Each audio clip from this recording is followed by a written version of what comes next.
मी कधी विचार केला नव्हता की योगामध्ये मला आसनापेक्षा जास्त प्राणायाम आवडेल.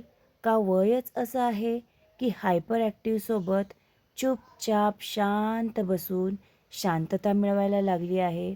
ध्यान आपोआप लागायला लागले आहे.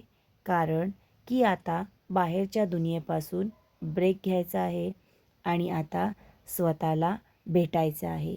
मला असे वाटायचे की जीवनात मी उशीर केला आहे की काय? व्यायाम तर मी करत होते, पण तो खूप लहान वयात शिकला असता तर आज अजून स्ट्रॉंग असते.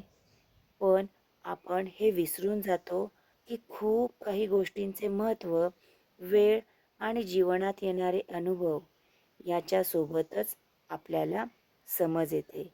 वयासोबत त्यांचा आनंद अजून वाढत जातो. तसंही प्राणायाम मी माझ्या वयाच्या 20व्या वर्षात एवढे समजू शकले नसते, जेवढे आज समजते. जीवनात थोडा ब्रेक घ्या, स्वतःला वेळ द्या.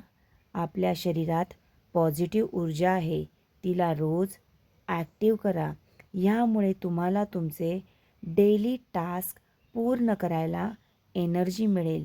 आणि हां, लक्षात ठेवा, you are never too late.